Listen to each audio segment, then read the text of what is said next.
দর্শক, হাঁসের প্রধান খাবার যাদের দরকার তারা সরাসরি আমার সাথে যোগাযোগ করতে পারবেন। আমি এই শামুকগুলো সারা বাংলাদেশে সেল করে থাকি বা বিক্রি করে থাকি সততার সাথে। যাদের প্রয়োজন তারা সরাসরি আমার সাথে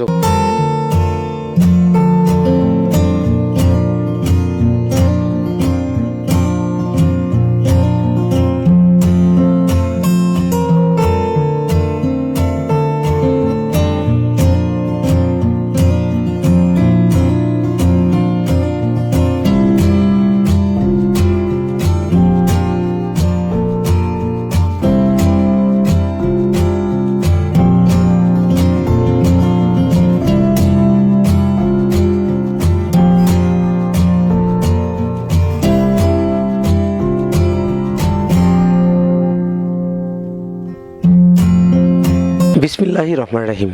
আসসালামু আলাইকুম। কৃষিকথা ইউটিউব চ্যানেলে আপনাকে স্বাগতম। এই মুহূর্তে যেখান থেকে বসে আমার এই কৃষিকথা ইউটিউব চ্যানেলটি দেখছেন সবাইকে আন্তরিক শুভেচ্ছা জানিয়ে শুরু করছি আজকের প্রতিবেদন।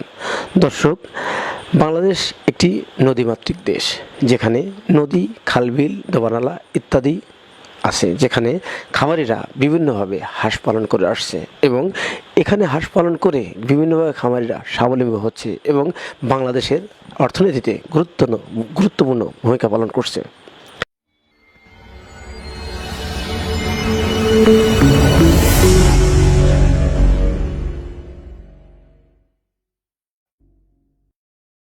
হাঁস পালন করার ক্ষেত্রে প্রধান শর্ত থাকবে, যদি আপনি ডিমের জন্য করেন সেক্ষেত্রে আপনি ডিম উৎপাদন, হাঁসের মূলত সঠিক পরিমাণে খাবার যদি পায় তাহলে হাঁসের সঠিক মানের বা সঠিক পরিমাণ ডিম আপনি অবশ্যই পাবেন।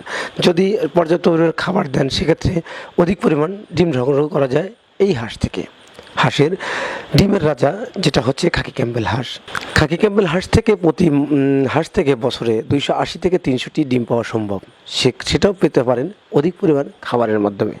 খাবার যদি নিয়ন্ত্রণ করতে পারেন তাহলে আপনি হাঁস পালন করে লাভবান হতে পারবেন। খাবার নিয়ন্ত্রণ বলতে খাবারের দাম, যে সেই দামটা যদি সস্তায় তৈরি করতে পারেন বা সস্তায় খাবার দিতে পারেন তাহলে হাঁস পালন করে আপনি লাভবান হতে পারবেন।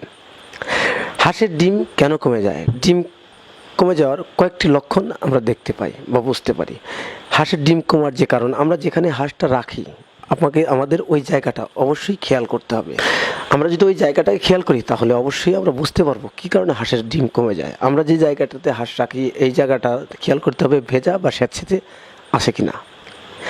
যদি ওই জায়গা ভেজা বা স্যাঁতসেঁতে থাকে তাহলে আপনাকে বুঝতে হবে অবশ্যই হাঁসের ডিম এক্ষেত্রে কমে যাবে।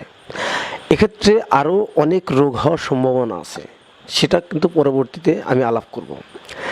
হাঁসের ডিম কমার আরও একটা লক্ষণ আছে, সেটা হচ্ছে আমরা একটা জিনিস চিন্তা করি যে আমাদের হাঁসের যখন 3.5 মাস বা 4 মাস 4.5 মাস একটা বয়স হয়েছে, যখন ডিম শুরু হয়েছে 500 হাঁস থেকে আমি 300, 350 বা 400 প্লাস ডিম পাচ্ছি, তখন কিন্তু খামারিরা চিন্তা করে একটু খাবারটা কমায় দিই তাহলে আমাদের একটু লাভটা বেশি হবে।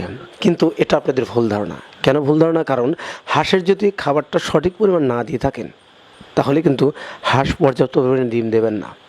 তাই এটা আপনাদের প্রতিনিয়ত খেয়াল করতে হবে। হাঁসের যে খাবারটা যখন আপনি তৈরি করবেন এবং এর সাথে প্রচুর পরিমাণ ভিটামিন, ক্যালসিয়াম মিক্স করতে হবে। তাছাড়াও প্রাকৃতিক খাবার, সে শামুকটাও কিন্তু আপনি খাওয়াতে পারেন। তাহলে এখান থেকে সাশ্রয়ে অধিক পরিমাণ মুনাফা অর্জন করতে পারবেন। এ কারণে খামারিদের এই কারণগুলোতে খামারিদের ডিম কমে যায়। দর্শক, হাঁসের যদি যেই ঘরটাতে আপনি হাঁসটা রাখেন এইখানে যদি ভেজা স্যাঁতসেঁতে থাকে, যে রোগগুলোর হওয়ার লক্ষণ দেখা যায় সেটা হচ্ছে হাঁসের টক্সিন বা অ্যাসিড হতে পারে। শরীরের মধ্যে অ্যাসিড যখন হবে, এটা কিভাবে আপনি বুঝতে পারবেন?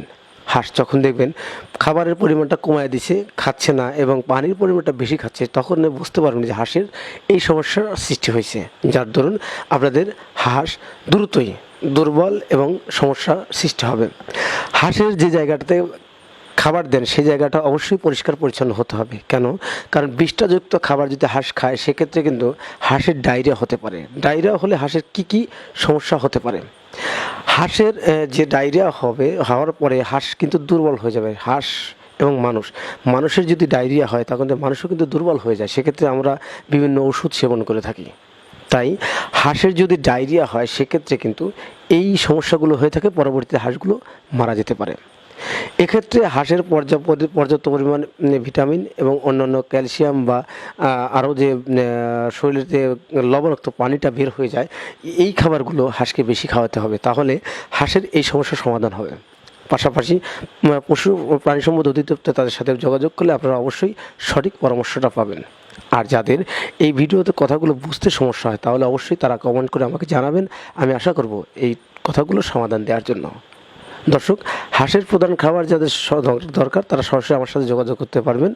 আমি এই শামুকগুলো সারা বাংলাদেশে সেল করে থাকি বা বিক্রি করে থাকি সততার সাথে। যাদের প্রয়োজন তারা সরাসরি আমার সাথে যোগাযোগ করতে পারবেন। তো ধন্যবাদ দর্শক, আজ এ পর্যন্তই। ততদিন ভালো থাকেন, সুস্থ থাকেন। আল্লাহ হাফেজ। ধন্যবাদ।